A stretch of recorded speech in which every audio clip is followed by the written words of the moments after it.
Bienvenue dans ce nouveau numéro de PAF où nous allons essayer, sans jouer les Madame Irma, de voir ce qui va se passer dans les mois qui viennent, peut-être à la rentrée 2023 avec la guerre en Ukraine, la crise énergétique, l'inflation et leurs conséquences sur les collectivités locales et sur les entreprises.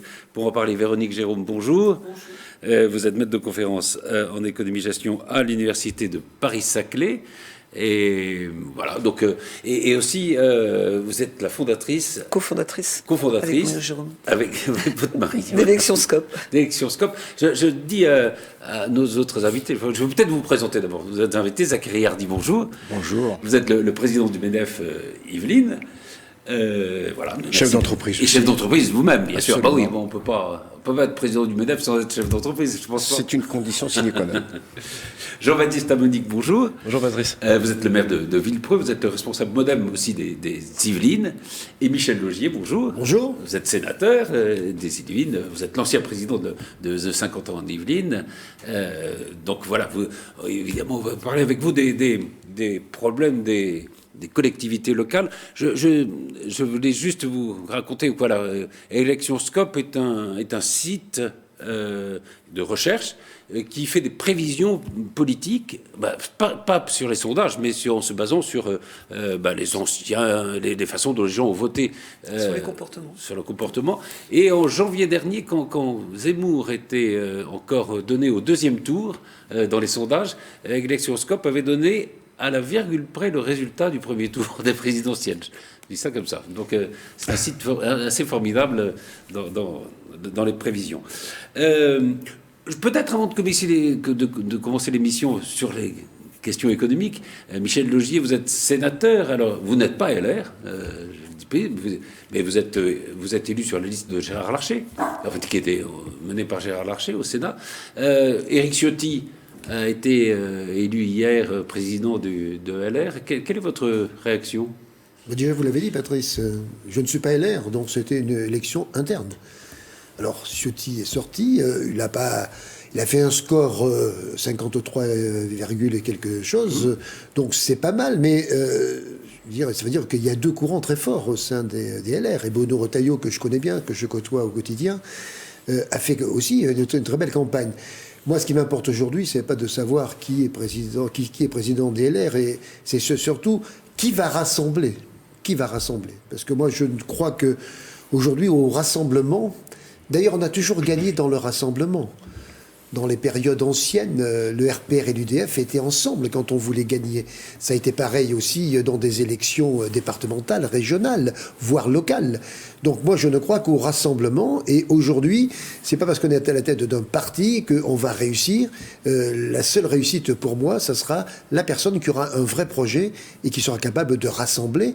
Je vous rappelle aussi qu'il y avait une autre élection dans un parti centriste, c'est Hervé Marseille, donc le président du groupe Union Centriste dans lequel je siège au Sénat, qui a été élu président de l'UDI. Je connais Hervé, lui aussi, il est pour le rassemblement, donc j'attends le rassemblement. Et donc, peut-être la personne qui pourrait rassembler tout ça, vous la voyez venir ? Si je la voyais venir, ça serait facile, c'est que d'autres aussi l'auraient vu. Moi, aujourd'hui... Peut-être que vous l'aimez. Oui, on peut peut-être faire appel à Élection Scope. de dames, voilà, pour savoir. Mais bon, je pense qu'il y a des personnalités aujourd'hui. Maintenant, encore faut-il qu'elles mettent sur la table ce qu'elles souhaitent faire, mais surtout dans un esprit de rassemblement. Il n'y aura rien qui se fera si chacun reste dans son parti, si chacun reste dans sa chapelle. Jean-Baptiste Amonique, sur cette élection d'Éric Ciotti, alors, en tant que représentant du MODEM, évidemment. Oui, c'est évidemment une élection interne. Éric Ciotti vient confirmer pour moi une tendance qu'on sent venir depuis un certain temps chez les Républicains. C'est quand même un glissement de la base militante vers une frange un peu plus droitière. Moi, je vais être très curieux de voir si des passerelles vont être proposées avec certains autres partis qui sont plus classés à l'extrême droite.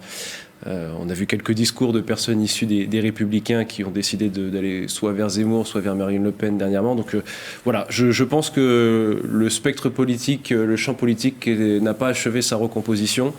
Il y a des choses qui ont bougé au centre avec l'arrivée d'Emmanuel Macron. Ça a fait bouger les lignes à gauche, on l'a vu pendant l'élection présidentielle, notamment avec NUPES. Maintenant, on va voir ce qui va se passer à droite. Donc moi, je pense qu'aujourd'hui, il y a une action du gouvernement, une action du président de la République qui est à même de rassembler, en tout cas sur un espace central, dans lequel les centristes sont évidemment les bienvenus, et j'en fais partie. À voir maintenant comment ça va se dessiner sur les prochains mois et les prochaines années. En tout cas, c'est assez intéressant à suivre politiquement parlant, de voir comment LR évolue. Et avec deux tendances quand même là qui étaient représentées sur ce second tour, Bruno Retailleau et Éric Ciotti. Qui ont deux tendances conservatrices. Voilà, il n'y a pas de modéré et il n'y a pas de centriste. Et à chaque fois, ils reculent dans les élections généralement, avec cette.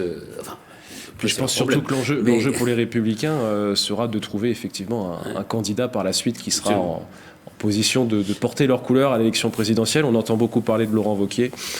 Voilà, ce n'est pas ma famille politique, donc je n'en dirai pas davantage non plus. J'ai une question, Michel, puisque il y avait deux aussi tendances avec Bruno Retailleau, par exemple, sur la réforme de la retraite. Il était plutôt partisan de pouvoir discuter avec le gouvernement. Ciotti plutôt, a priori, comme ça, dans une logique d'opposition un peu systématique. Est-ce que vous pensez que ça va changer peut-être, au fond, l'attitude des sénateurs LR que vous côtoyez vis-à-vis des projets du gouvernement, ou est-ce qu'ils garderont leurs convictions Moi, je pense que chacun va garder ses convictions. D'ailleurs, il y avait deux façons de voir les choses. Ciotti, issu quand même de notre Assemblée, et Bruno Retailleau, issu du Sénat. Donc on voit bien qu'il y a deux façons de voir les choses et de pouvoir appréhender. Certains sont dans l'opposition systématique, alors que d'autres sont dans la construction. Sur les retraites, ça fait des années, et moi je fais partie des sénateurs qui, à l'occasion de l'examen du texte sur la sécurité sociale, le PLFSS, on a toujours voté des amendements pour la réforme de notre retraite. Donc, je veux dire, ça fait déjà plusieurs années qu'on le fait. Et donc, si le gouvernement nous présente un texte qui reprend les idées qui sont les nôtres depuis plusieurs années, je ne vois pas pourquoi on serait opposé. D'accord. Alors, on reparlera peut-être de la réforme des retraites tout à l'heure, parce qu'on verra dans la situation politique qu'est-ce qu'on peut faire ou pas faire comme réforme. Mais on va commencer avec la situation économique, avec justement des menaces qui pèsent sur la rentrée.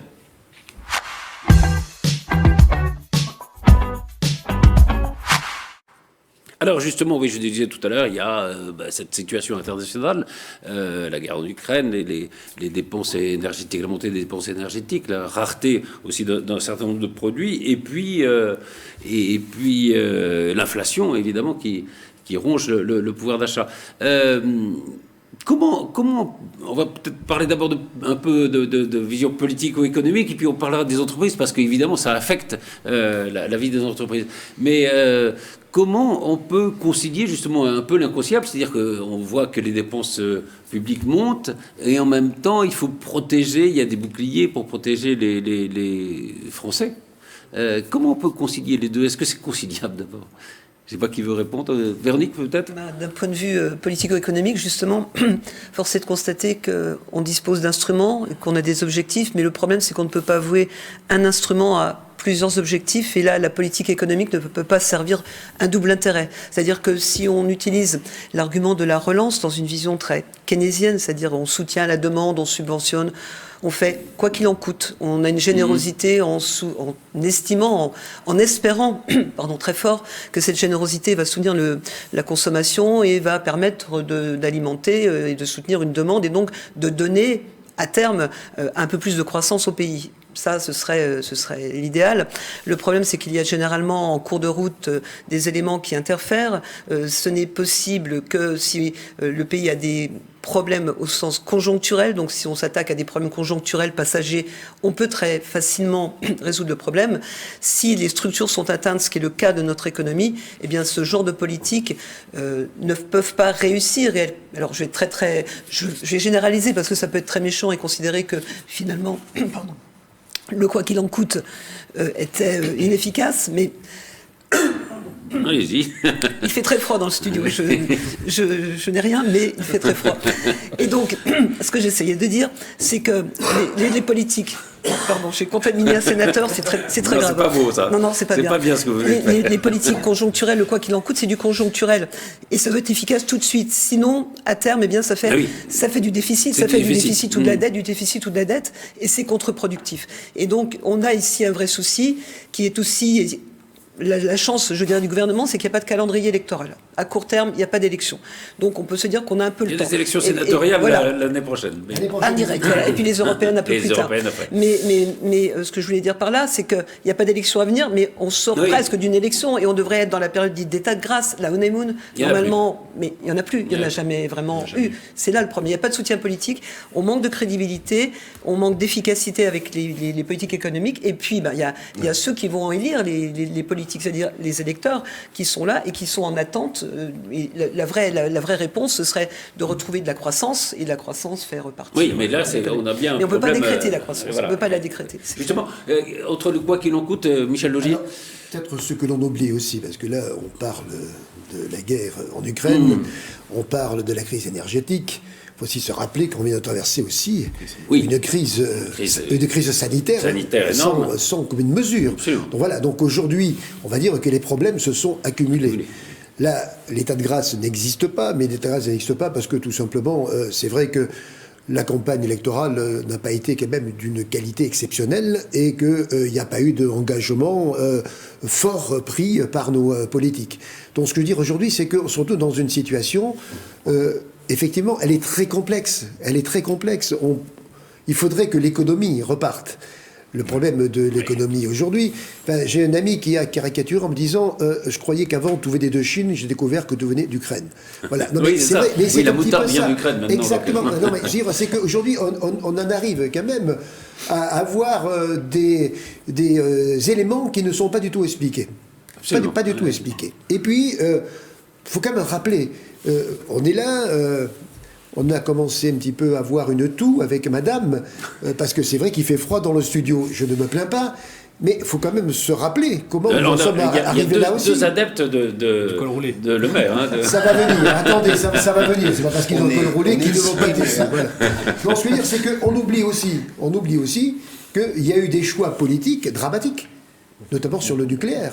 Aujourd'hui, nous sommes dépendants au niveau de notre électricité. Oui, mais de choix anciens. Ouais. Donc, je veux dire, c'est vrai que aussi, vous savez, quand on est élu local, et je me tourne vers mon collègue à côté, vous êtes responsable, mais il n'y a pas de filtre entre la population et vous. Absolument.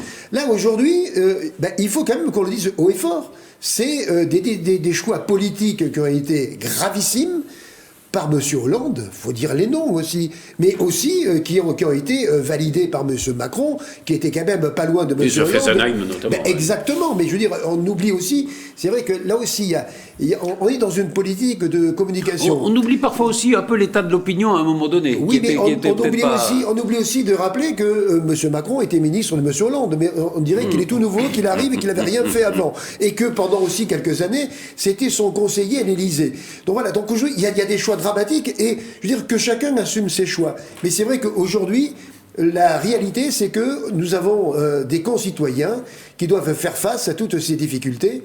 En plus, le froid arrive plus tôt que prévu, voilà.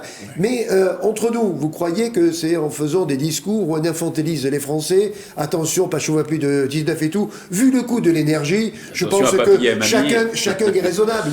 Attendez, dans les collectivités, ça fait des années qu'ils font des efforts dans la gestion. On ne va pas attendre que Mme Borne nous explique comment on doit faire. Je ne sais pas, qu'on ait quand même confiance en nos concitoyens. Et je crois qu'aujourd'hui, c'est ce qui est un petit peu cassé. C'est la confiance qu'on a entre les citoyens et les dirigeants politiques. Et on y reviendra notamment aux gens qui dirigent les collectivités locales qui ont montré, pendant la crise sanitaire, vous en parliez, qu'ils pouvaient prendre les choses en main mieux que l'État souvent. Et qui vont le faire. Attendez, je ne vais pas mobiliser la parole. Non, mais qui vont le faire dans les années à venir, parce que c'est pas... Je veux dire, le plan aujourd'hui que l'on a éventuellement sur les délestages, écoutez-moi, je suis désolé, c'est encore que de la communication. On se retrouve dans des situations aujourd'hui où les élus devront encore faire face, parce que quand il y aura des problèmes, quand il n'y aura pas de chauffage dans une école, on ne va pas passer un coup de fil à la Première ministre. On va aller directement voir le maire. Et c'est à lui, après, de faire les choix et de se débrouiller avec le peu de moyens qui lui restent. On y reviendra. On va parler des collectivités locales dans un instant. On va parler d'abord peut-être de la situation aussi des entreprises, avec plusieurs problèmes qui se posent. D'abord, un problème un peu général qui est le problème du recrutement des emplois qui sont proposés et qui ne trouvent pas de preneurs. Et notamment dans ce département. Enfin, oui, écoutez, on peut se réjouir parce que dans le département, c'est vrai, l'emploi des cadres est quasiment, nous sommes pratiquement plein emploi. Oui, c'est ça. Il faut s'en réjouir. Mais néanmoins, il y a des problématiques de recrutement qui sont, je dirais, assez intenses en fonction des secteurs d'activité. Le MEDEF s'implique énormément pour aider les entreprises à trouver et à recruter. Nous travaillons avec les services de l'État pour mettre en place des mécanismes pour favoriser notamment l'alternance, notamment le dispositif Transition Pro. Voilà. Donc cette problématique impacte les entreprises, impacte aussi la croissance des entreprises, le développement des entreprises. Il faut absolument qu'on puisse discuter avec les services d'État. Celle-là, c'est plutôt presque une bonne nouvelle, parce que ça prouve qu'il y a encore de l'emploi. Enfin, que malgré les difficultés, voilà, il y a encore le chômage n'est pas remonté comme on aurait pu le craindre. Après, alors, deuxième difficulté, c'est la difficulté d'approvisionnement d'un certain nombre de matières. Ça, et vous avez des entreprises qui vous contactent, je suppose, pour L'inflation, notamment des produits énergétiques, a impacté considérablement l'approvisionnement en matières premières. Aussi, certaines matières indispensables, notamment dans la construction automobile, qu'on importait de Russie, ont été stoppés pour différentes raisons, bien évidemment. Ce qu'il faudrait aujourd'hui, c'est que nous discutons pas mal avec notamment le patronat allemand pour mettre en place des solutions communes pour que les entreprises européennes sécurisent leur approvisionnement en matières premières. Et ça, c'est des choses qui sont aujourd'hui assez critiques. Et on voit bien que le moindre frémissement, le moindre bouleversement en dehors de l'Europe impacte les entreprises européennes, impacte l'économie européenne, parce que l'importation dépendra, je dirais, d'une manière assez considérable d'importer de la matière première de l'international pose un souci. Donc notre challenge, entre guillemets, c'est de pouvoir sécuriser nos approvisionnements en matière première. Et vous avez des craintes sur ce qui peut se passer dans les prochains mois, pour un certain nombre d'entreprises? Là, justement, on disait jusqu'à présent, ça tient le coup. Mais est-ce qu'on peut redouter des faillites, des fermetures? Il y a eu des prédictions de faillites assez massives, notamment le Covid, avec la crise, etc., etc. Heureusement, elles ne sont pas arrivées. Donc, ça prouve que l'économie, en tout cas en France, est solide et tient. Elle est sur des bases assez saines et assez importantes, puisque de toute façon, les entreprises ont considérablement travaillé leurs fonds propres, ont considérablement travaillé leurs moyens de financement pour pouvoir, je dirais, pérenniser l'activité.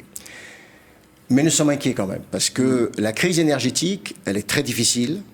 La crise énergétique met, je dirais, dans une situation critique l'exploitation des entreprises. Et même aujourd'hui, on est en train d'assister à des situations où des entreprises sont amenées à renégocier leur contrat d'approvisionnement en énergie et ils subissent effectivement des augmentations considérables. Mais le souci, c'est que ces problématiques de prix d'énergie n'est pas pareil partout dans le monde. C'est-à-dire qu'aujourd'hui, il y a un rapport de 1 à 10 avec des entreprises ou avec une situation soit aux États-Unis, soit en Chine. Et nous redoutons un problème pernicieux qui pourrait mettre à mal la compétitivité de nos entreprises à cause de cette inflation considérable de l'énergie. Ah oui. Voilà. Là-dessus, vous voulez intervenir ?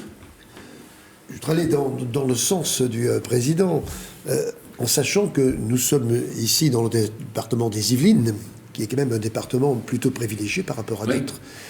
D'une part parce qu'on a des entreprises importantes, parce qu'on est un territoire attractif, Et sans oublier aussi la dynamique politique qu'il y a. Je parle sous le contrôle du vice-président de l'agglomération de Saint-Quentin-en-Yvelines. On a une agglomération quand même qui économiquement est quand même quelque chose de très impressionnant. Un département aussi qui aide beaucoup et une région. Voilà. C'est vrai que c'est pas pareil dans d'autres territoires français. Mais par rapport à ce que vous dites, c'est vrai qu'on a quand même une économie qui est quand même relativement solide en France. Et c'est vrai qu'il y aurait peut-être un impact sur l'empreinte carbone, mais ça serait bien que les Français voyagent un petit peu pour savoir ce qui se passe ailleurs. Ça leur ferait du bien, plutôt souvent, que d'avoir toujours le côté râleur. On a toujours l'impression de vivre dans un enfer, comme disait Sylvain Tesson. J'étais, il y a quelques semaines, avec le dirigeant d'un grand groupe français de la mode, du luxe, vous voyez, c'est un peu ce que je veux dire. Ça commence par élever, ça finit par MH. Qui a une certaine fortune. Je dis, voilà, tout à fait. Et lui, donc, il est responsable Asie pour ce groupe-là. Et il me disait, mais vu de l'Asie, vous ne pouvez pas savoir, qu'est-ce que je suis fier d'être français. Et il me disait, regardez bien, dans toute activité économique, quelle qu'elle soit, il y a un groupe français qui figure soit dans le top 3, au pire dans le top 5. Et c'est vrai. Mais il suffit qu'on regarde. Et j'ai fait cette expérience-là, et que ce soit dans le bâtiment, puisqu'on a des grandes entreprises dont une est installée sur le territoire de Saint-Quentin. C'est vrai. Que ce soit dans l'aviation, c'est vrai. L'armement, c'est vrai. Les produits de luxe, dont on ne parle pas. Donc c'est vrai qu'on a quand même une puissance économique importante, et il faut qu'on l'accompagne. Il faut qu'on l'accompagne, et il faut aussi qu'on arrête de vouloir toujours avoir comme cible l'entreprise, parce que pour le moment, les seuls emplois réels et qui survivent, c'est dans le privé, parce que ce sont de vrais emplois, contrairement à ce qu'on peut créer dans le public.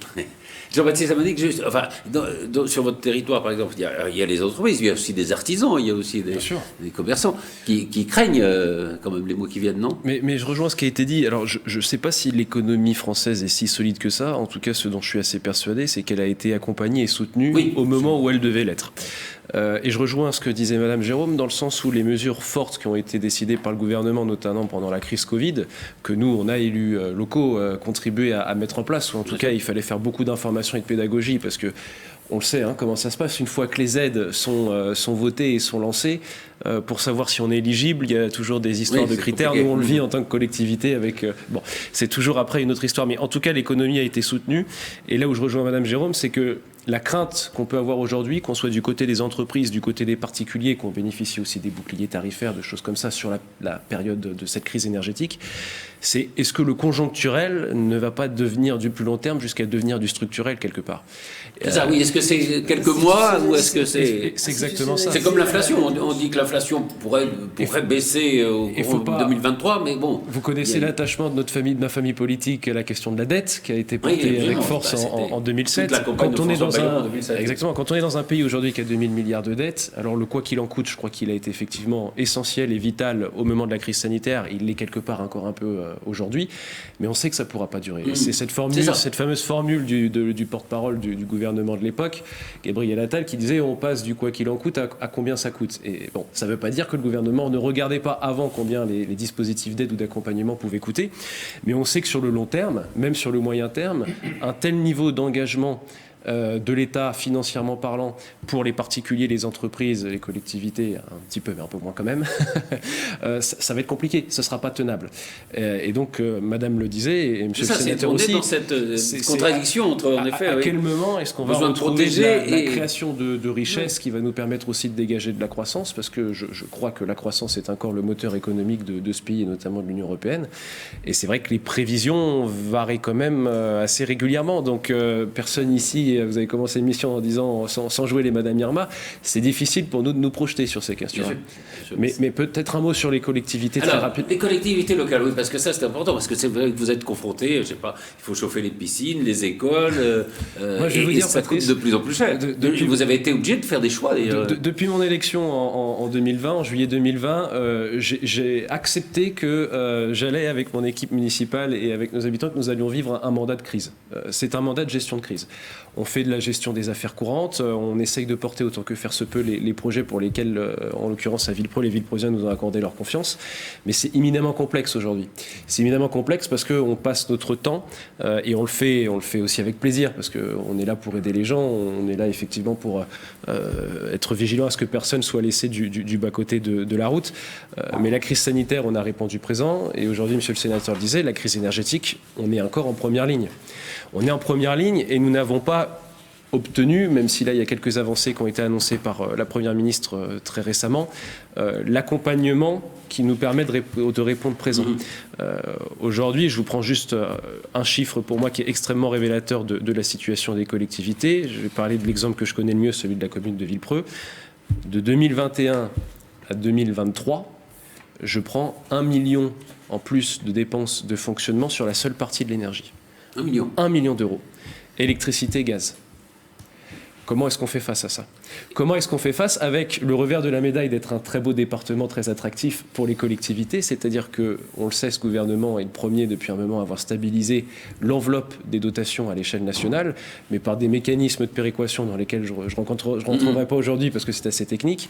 Je ne sais plus, sur les 260 et quelques communes des Yvelines, il y en a peut-être une dizaine ou une quinzaine pour qui les dotations sont en augmentation ou restent stables.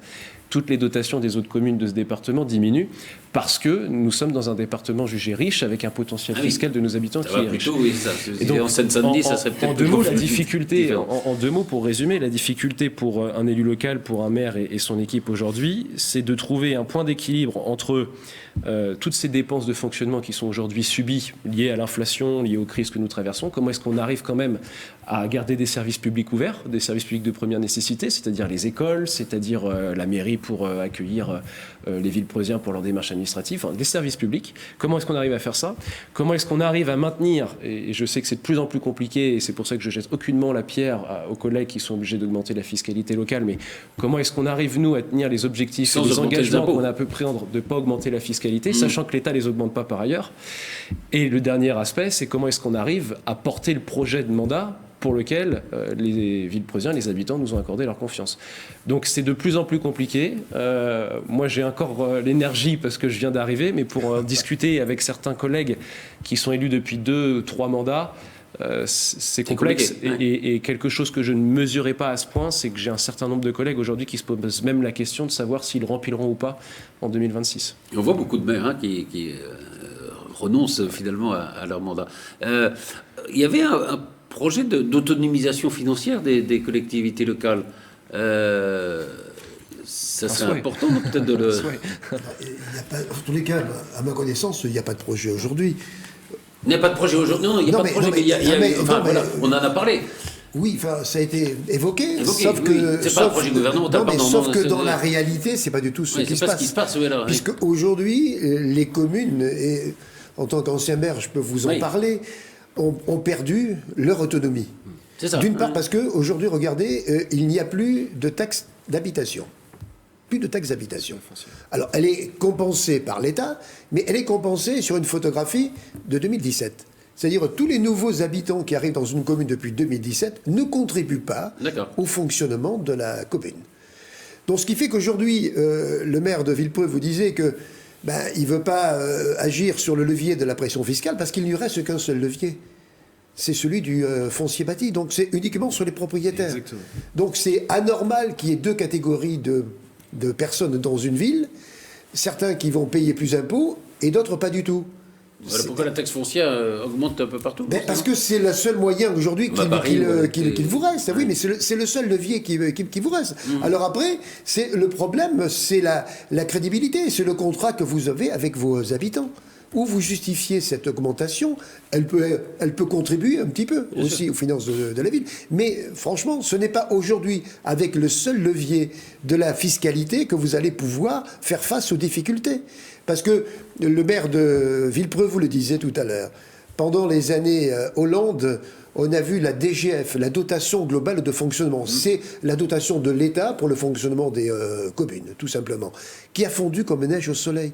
Aujourd'hui, il y a des communes qui contribuent, c'est-à-dire non seulement le touchent rien, mais elles le contribuent à payer, exactement, à payer pour les autres. Alors, moi, vous savez, la solidarité, je sais ce que c'est. J'ai toujours eu une politique sociale très très forte sur la ville et sur l'agglomération. On peut pas faire autrement avec les villes. Oui, il y a des villes différentes. Exactement. Les Ibères de Montigny, mais il y a... Exactement. Montigny, c'est pas Trappes, etc. Tout à fait. Voilà. Oui, mais ce que je veux dire, c'est que moi, je veux bien les péréquations. Alors, c'est très technique. En gros, c'est on vient vous chercher dans votre caisse pour donner aux autres. Moi, quelqu'un qui a une commune riche, qui donne une commune pauvre, ça ne me dérange absolument pas. Au contraire, c'est la solidarité. Mais il ne faut pas confondre commune bien gérée et commune mal gérée. C'est ça, surtout. Or là, aujourd'hui, c'est un petit peu la prime au mauvais gestion. gestionnaire. Ouais, je comprends ce que et là, vous dites. je ne parlais que de fiscalité. Mais ce qu'il faut savoir aujourd'hui, c'est que les coûts des produits ayant augmenté, les mois de travaux qui sont réalisés dans une ville, mais je veux dire, prennent 30 à 40%. C'est-à-dire, par exemple, les travaux qui devaient avoir lieu en 2020, avec la crise Covid, ils ont été repoussés. Sauf qu'aujourd'hui, ils vous coûtent 30 à 40% de plus. Je ne parle pas, parce que là, c'est devenu aussi le même phénomène dans toutes les villes des Yvelines. Je suis sénateur, donc je suis au contact des maires tous les jours et j'en vois beaucoup. Et je peux vous dire qu'ils sont dans des difficultés immenses. La restauration scolaire, aujourd'hui, c'est pareil. Mais ça prend des proportions énormes. Je vais prendre 20% sur le Voilà, c'est 20%. Dans d'autres villes, ils en sont à 30 ou 40%. Je veux dire, c'est vraiment énorme aujourd'hui. Et tout ça, vous n'allez pas pouvoir le faire uniquement porté par les habitants. Ce sera sur le budget communal, mais au détriment d'autre chose. Donc, il y aura des choix importants à faire même dans les semaines à venir. Ouais. Déjà... vous en avez fait déjà des choix, non? Dans les piscines, sur les... C'est ce qu'on vous a expliqué déjà pour équilibrer le budget à venir, 2023. Et aussi pour finir l'année de 2022, bien sûr. Et finir l'année, vous voyez, donc les situations sont dramatiques. Juste d'un mot très court là-dessus, Patrice. Je signais là, vendredi soir, mon édito pour le prochain magazine. Alors, c'est très difficile parce qu'on se retrouve dans la situation où il faut dire la vérité de la situation telle qu'elle est. Mais quelque part, il faut qu'on arrive quand même à trouver quelques motifs d'espoir. Et sans être Madame Irma, les motifs d'espoir en ce moment, ils sont un peu plus compliqués à trouver. Mais Monsieur le sénateur disait quelque chose de très important. Parce que vous citiez quelques communes comme Trappes, comme Guyancourt, pour évoquer aussi la nécessité d'avoir une politique sociale et de solidarité. Moi, je fais presque plus la distinction, aujourd'hui entre communes riches et communes pauvres.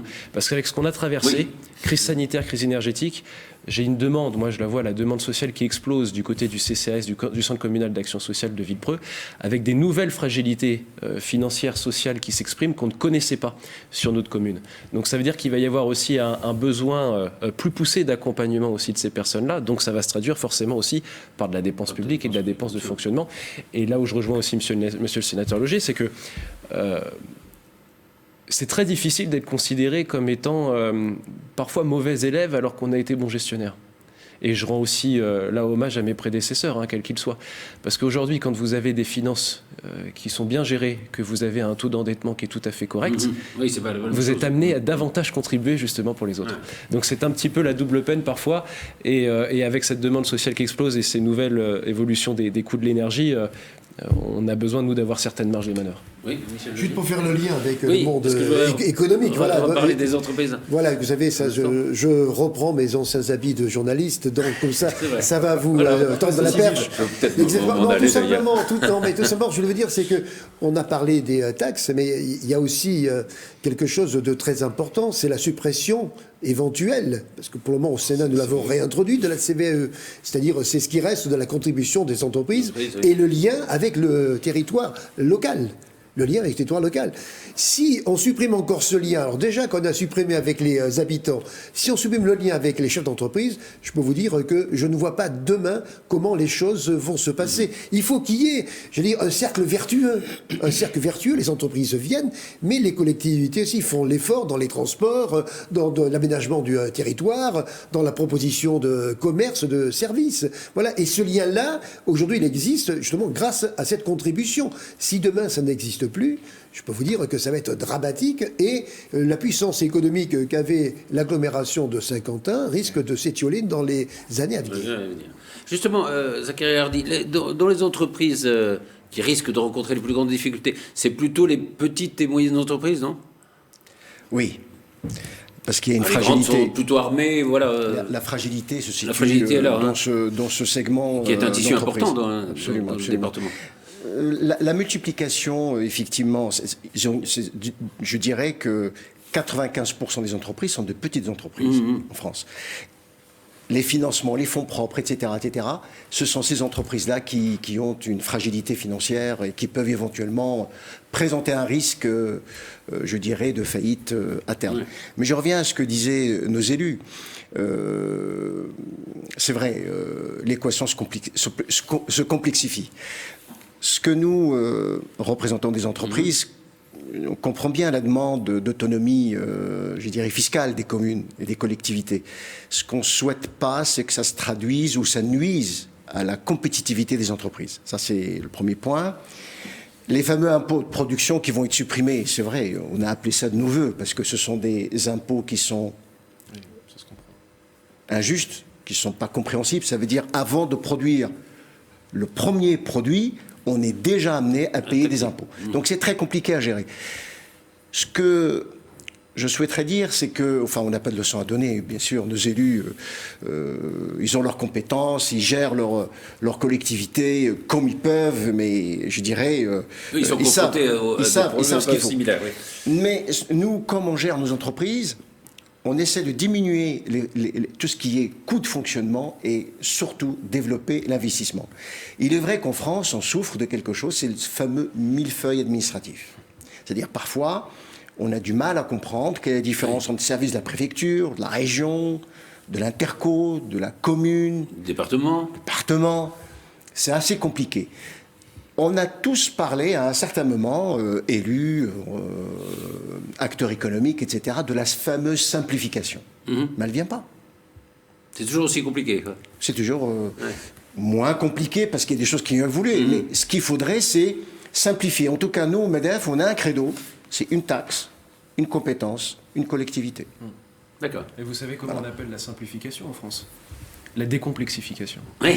je trouve que c'est révélateur. Mais vous avez fait, par exemple, chez vous, il y a un bureau où il y a plusieurs services qui sont... On a fait une maison de service public. Ah, une maison de service public. On est rentré et on va être bientôt, prochainement, je l'espère, labellisé pour rentrer dans le dispositif gouvernemental, qui est une bonne chose. L'idée, c'est de remettre des services publics dans les territoires. Ils avaient commencé plutôt sur les quartiers prioritaires de la ville et sur les communes un peu plus rurales. Maintenant, ça s'étend parce que, encore une fois, on voit qu'il y a des besoins dans l'ensemble des bassins de population. On fait exactement la même chose sur réduction des dépenses de fonctionnement, mais c'est ce que je disais, c'est que optimiser aujourd'hui, nous on est dans une culture de l'optimisation et mes prédécesseurs avant moi depuis des décennies. Donc les marges de manœuvre elles sont très réduites. Et le problème c'est que l'investissement en est impacté aujourd'hui. L'investissement est impacté puisque quand vous avez des dépenses subies qui évoluent avec une telle hausse, ça vient réduire votre épargne et donc pour réinvestir derrière c'est éminemment complexe. En tout cas, je vous rejoins sur les impôts de production. Je pense qu'il y a besoin d'un peu de respiration de votre côté. Et donc, si des choses peuvent être faites, je pense qu'il faut qu'elles le soient. Là où je rejoins aussi monsieur le sénateur, c'est que ça va avoir des effets, cette suppression de la CVAE, même si, au gré des discussions, il semblerait qu'il y ait des choses qui avancent. Le point d'atterrissage n'est pas encore trouvé. Mais ça aura des répercussions, surtout sur un territoire comme le nôtre à 50 ans en Yvelines. Et moi, je suis un petit peu inquiet quand même de cette réforme. Je dois l'avouer. D'accord. Michel Legier, et puis Véronique Javoux. Oui, au-delà de la CVE, je voulais vous dire que les problèmes liés à la décentralisation, essayer de reconstruire quelque chose avec les communes, le Sénat, qui est la maison des collectivités. Il y a un groupe d'études il y a un groupe de travail qui s'est mis en place le 5 octobre, à l'initiative de Gérard Larcher. Absolument. Et donc, on devrait... Il y a un nouveau pas nécessaire quand même, semble-t-il. Vous savez, ce qu'il y a de bien au Sénat, c'est qu'on peut faire un travail avec l'ensemble des groupes politiques. Voilà, donc on a cette vision-là, on se comprend, on se respecte, on ne s'invective pas depuis les bancs, c'est beaucoup plus calme. Non, oui, mais parce que tout simplement, la plupart des sénateurs ont une expérience locale. Vous êtes les représentants des collectivités locales. Sauf que non seulement on est les représentants, mais nous avons été en fonction. Et en plus, oui, voilà, donc quand on discute ensemble, vous savez de quoi vous parlez. On sait de quoi on parle. Voilà, quand je vais à Villepreux, le maire n'a pas besoin de me faire de grands discours. On va directement... On parle le même langage. Exactement. Voilà. Donc déjà, c'est beaucoup plus facile. Et donc, normalement, on devrait pouvoir communiquer certaines mesures déjà envisagées dès le printemps. D'accord. Véronique, vous vouliez... Justement, sur cet aspect, il me semble que Gérard Larcher cherche une voie médiane entre le centralisme et le fédéralisme. Mais ce qu'ont dit les spécialistes d'économie publique depuis déjà certains temps, et ce qui vient d'être, me semble-t-il, considéré par le Sénat, c'est que la décentralisation, il y a une règle d'or, la décentralisation ne peut pas se faire sans une autonomie fiscale, pas financière, mais fiscale.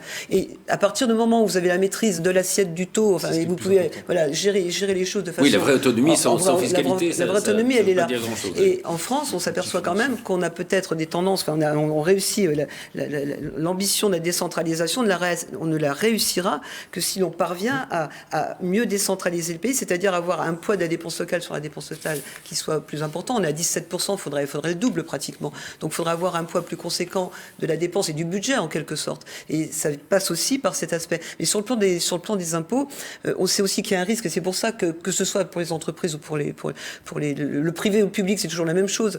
Les entreprises, c'est les prix, le public, c'est les impôts. Le risque, c'est le vote avec les pieds. C'est-à-dire que quand vous pouvez jouer sur les taux, vous avez des bases riches ou moins riches, vous pouvez jouer sur les taux pour essayer de garantir des ressources fiscales. Mais quand vous jouez sur les taux, il y a une concurrence fiscale qui s'établit entre les collectivités, qui fait qu'on peut essayer d'attirer en baissant un peu les taux. Donc c'est cet aspect-là, il faut bien gérer, il faut bien viser, parce que vous baissez un peu les taux, vous risquez d'avoir moins de recettes si ça ne prend pas. Donc là, c'est cet aspect de vote avec les pieds, de fait que la population peut échapper, qui peut-être aussi peut poser problème. Et puis simplement d'un mot sur les entreprises, ce que vous dites est tout à fait cohérent avec ce que l'on entend quand on voit les enquêtes qui sont menées. La première préoccupation, c'est le manque de main-d'œuvre, parce que effectivement, le taux de chômage des cadres est à 4%, mais le taux de chômage des ouvriers, il est 3 fois plus important. Donc là, il y a un vrai problème de recrutement en France, il y a de vraies inquiétudes, l'évolution, et il est vrai qu'on n'est qu'au début d'un phénomène. Les craintes sur les marges pour les secteurs, et l'industrie, le bâtiment semble beaucoup plus inquiet, et c'est normal. Et quand on a quand on a un pays qui est désindustrialisé, ça signifie que ces craintes, on les entend moins, parce qu'il y a les services, pour le secteur des services, il semblerait qu'ils s'en sortent mieux, a priori, ils s'en sortent mieux. Et puis il reste aussi les consommateurs qui sont aussi des ouvriers et des salariés. Les entreprises vont être obligées d'augmenter les salaires. 80% à peu près des entreprises, dans les enquêtes avec ces codes, sur les PME et les TPE, 80%, 78% précisément, disent qu'elles ont ou qu'elles vont augmenter les salaires. Mais parallèlement, simultanément, je dirais, il y en a 58% qui disent qu'elles vont aussi augmenter les prix. Et là, le problème, c'est qu'on va enclencher la boucle de prix-salaire. Et comment on va arrêter le phénomène? Le vrai problème est l'inflation, ça? Bah oui, bien sûr. Oui. On alimente l'inflation. Voilà. Bien sûr. Pardon. C'est le fameux, je dirais, la spirale inflationniste. Oui, c'est la boucle de prix-salaire. C'est non seulement une spirale inflationniste, mais elle se propage au salaire. Et c'est une course sans fin, parce que finalement, le salarié, on lui expliquerait que s'il acceptait un peu de comment on appelle ça, voilà, de modération salariale. On est dans la modération actuellement. S'il acceptait ça, peut-être qu'il verrait son pouvoir d'achat.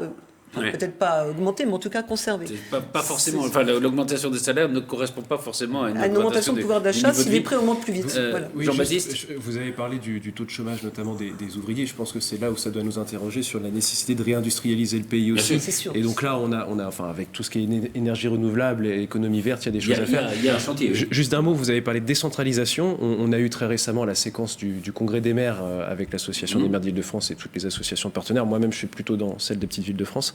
On ne demande pas un nouveau grand chamboule-tout de la décentralisation, nous les élus. C'est pas ce qu'on demande. On demande quelque chose de très simple, et vous l'avez évoqué, c'est à chaque transfert de compétences, à chaque compétence, au bon échelon de collectivité et avec les moyens, qui permettent de mener, qui vont bien. Et c'est pour ça que vous avez tout à fait raison, Madame Jérôme. La priorité aujourd'hui n'est pas un nouvel acte de décentralisation, mais c'est de bâtir l'autonomie fiscale des collectivités. Ça, c'est clair.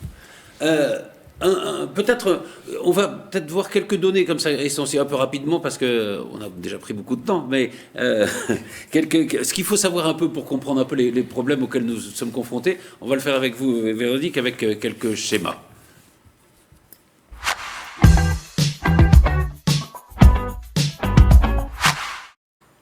D'abord, il y a peut-être le poids de l'État, je pense qu'on le voit à peu près, dans les dépenses publiques. Je vous laisse graphique est peut-être commenter. pas très lisible, mais bon, il y a beaucoup de chiffres. En fait, ce qu'il faut voir, c'est qu'on a, on a pris le plan le plus large que l'on Non, on pouvait. voit que ça Ce qu'on augmente, essaie, hein. voilà, ce qu'on essaie de dire, c'est que c'est une inexorable croissance de la dépense publique en France.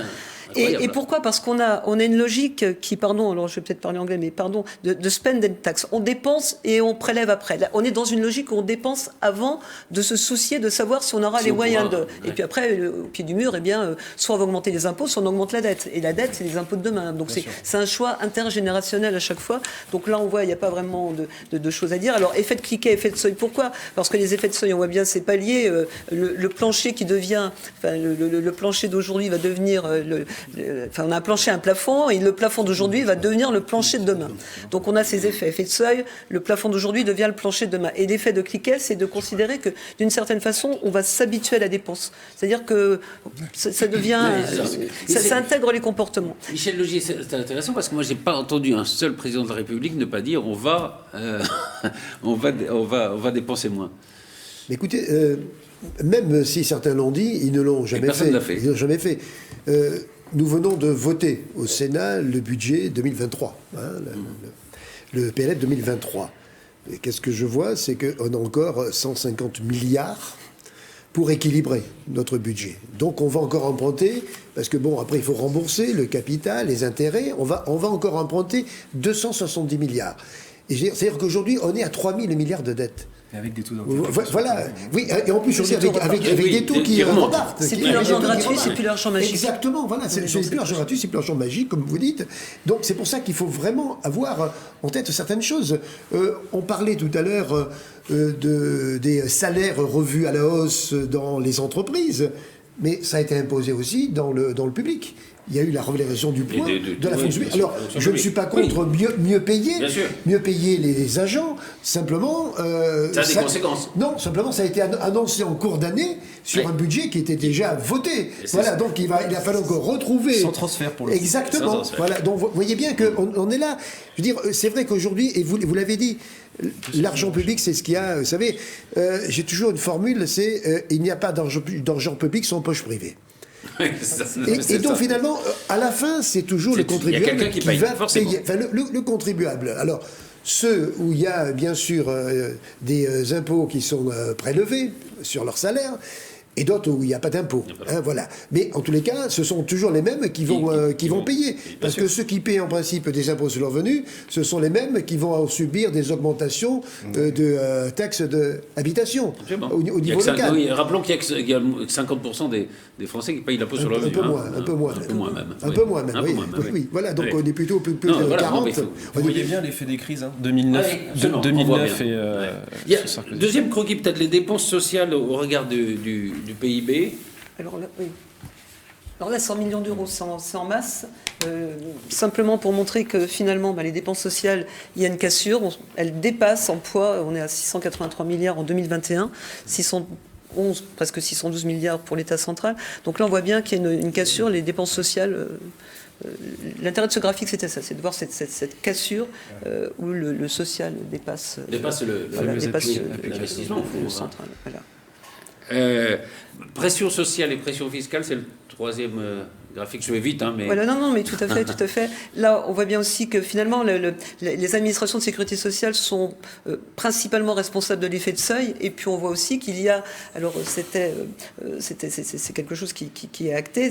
On n'a pas de croissance, donc il faut bien trouver les ressources. L'effet de seuil est ici, manque de croissance. Donc, on essaye de trouver les ressources et on essaye de faire des transferts de cotisations. On va chercher des ressources sur l'impôt. Donc, on a oui, c'est ce que disait... voilà, ce qu'on peut démontrer encore plus facilement sur le graphique suivant, je crois, qui met bien la différence entre la pression sociale et la pression fiscale. Il y en a une qui augmente. Voilà, et là, c'est l'aspect fiscal. Les ressources viennent de plus en plus par l'impôt. C'est Bondel, l'ancien de FO, qui disait qu'on avait étatisé la sécurité sociale, mais il y a un peu de ça derrière, quoi. Voilà, donc ça, c'est... avec cette rupture. Et alors, on a une conséquence, un schéma avec une conséquence politique, c'est justement, ça c'est intéressant, les réformes et les mesures sociales, notamment sur la retraite, dans les différents mandats présidentiels. Et on voit que c'est Chirac au fond. Hein, si on prend c'est la réforme Fillon, hein, c'est ça. Voilà, les réformes Fillon. Si on prend Chirac-Sarkozy, 11 réformes en 17 ans. Si on prend la gauche, Mitterrand en 14 ans, il y a eu il y a quand même la retraite à 60 ans. La retraite à 60 ans, le RMI, la CSG de Michel Rocard, donc il y a ces aspects-là.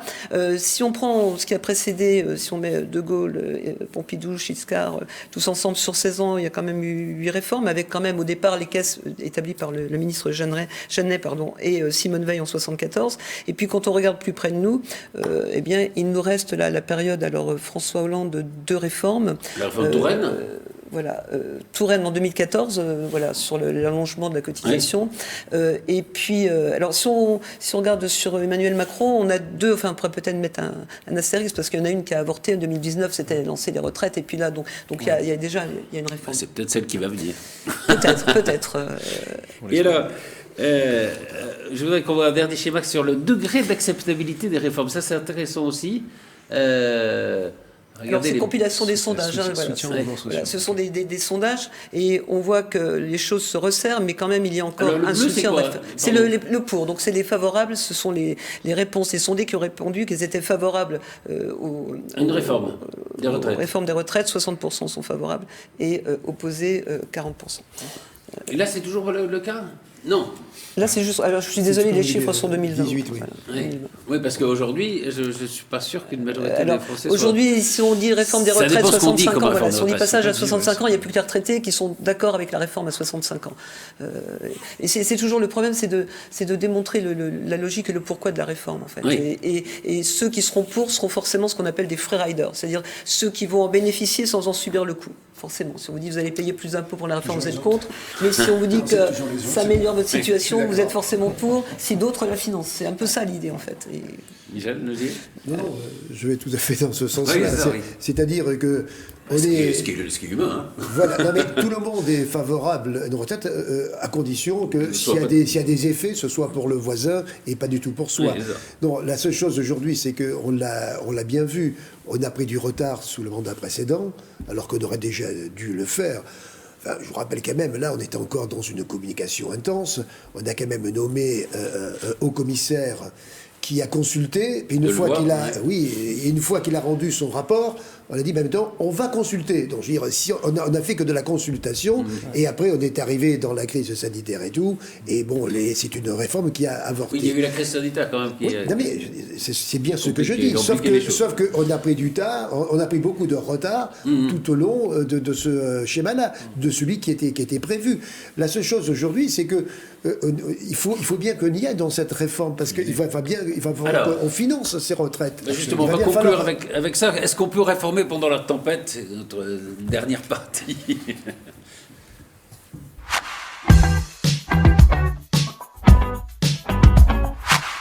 Des raisons, j'ai dit une bêtise. Ah, pardon. Alors, c'était un soutien au mouvement contre les réformes. Contre la retraite, voilà, oui, ce qui me paraissait ça paraissait plus logique que le soutien on comprend mieux on est d'accord, parce que c'est... Je rajoute une petite précision par rapport à vos chiffres. Quand vous parlez du budget social, on a vu les schémas et tout, c'est du budget de l'État. L'État central. L'État central. Oui, parce que il y a aussi les départements, il y a aussi, bien sûr. Et les communes. Le maire, vous le disiez, le CCAS, aujourd'hui, fait face à des demandes de plus en plus importantes. Et la crise énergétique va encore avoir un effet important. Donc, je veux dire, et c'est ça aussi, la dépense sociale. Il faut dire aussi, parce que vous parlez de la décentralisation, il fallait croire beaucoup de choses, mais quand on doit analyser les chiffres, je crois qu'il faut les analyser dans leur globalité. Absolument. Et peut-être c'est comme ça qu'on aurait une véritable vision de l'état de santé de notre pays. Absolument. Alors, vous disiez, puisqu'on va conclure là-dessus, puisqu'il nous reste malheureusement un peu de temps, je disais, est-ce qu'on peut réformer pendant la tempête? On a vu, en effet, une situation économique internationale difficile. Alors, il y a deux solutions. Parfois, on vous dit, bon, voilà, on arrête tout, c'est ce qui s'est passé par exemple, pendant la crise sanitaire. Ou, non, il faut réformer. Et notamment, il y a cette réforme des retraites dont on voit que, elle risque de provoquer des gros mouvements sociaux. Vous vous dites, il faut y aller. C'est à moi que s'adresse cette question. Moi, je dis oui. Moi, je dis oui parce que, je veux dire, on recule pour mieux sauter.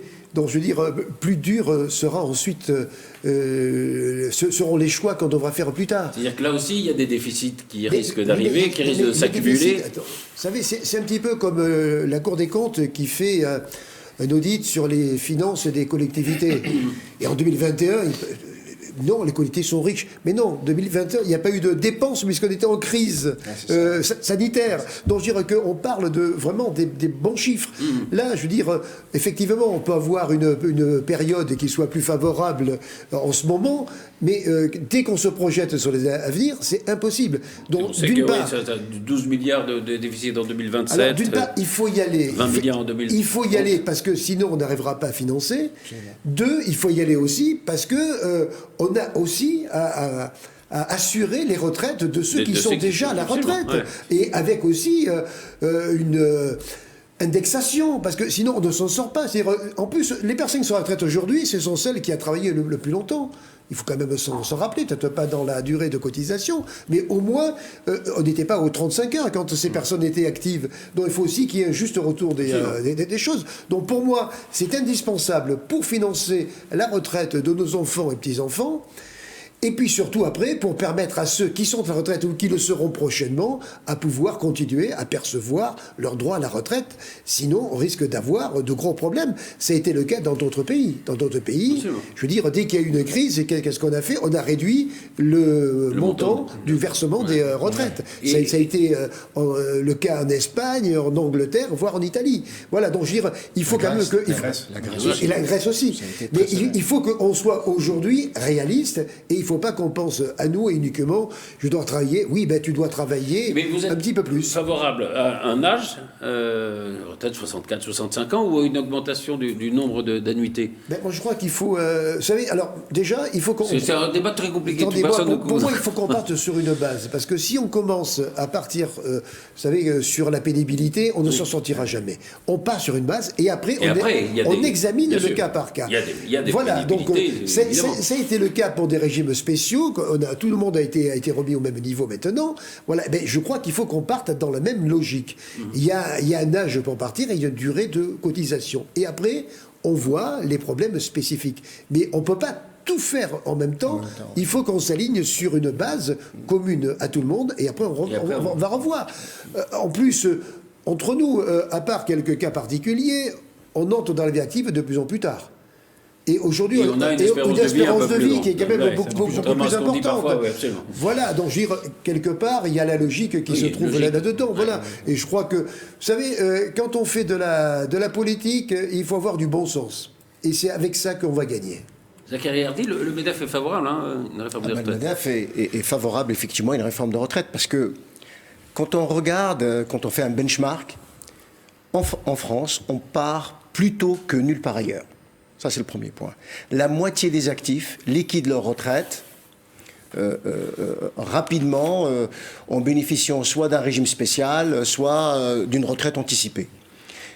Bien évidemment, il faut regarder la pénibilité. Mais là-dessus, il y a deux visions qui s'affrontent.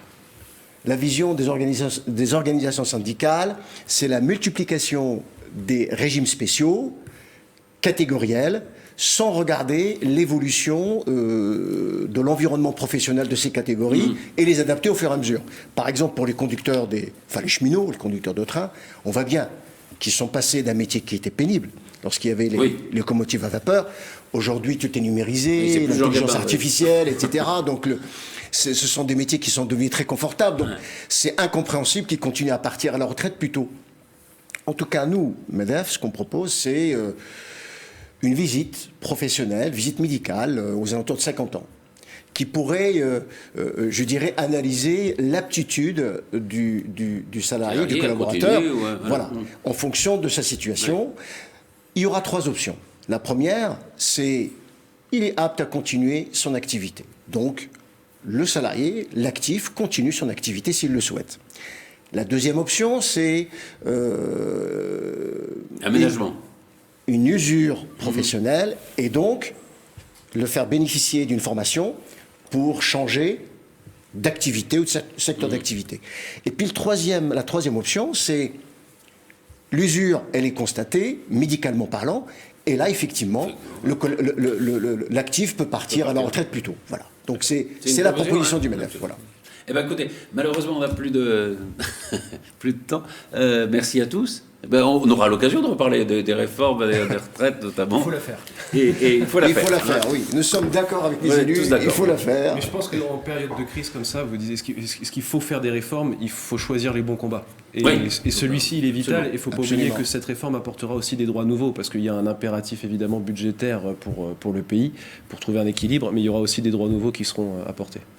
Michel Laugier, Jean-Baptiste Monique, Zachary Hardy, Véronique Jérôme, merci infiniment et à très vite pour un nouveau numéro de PAF.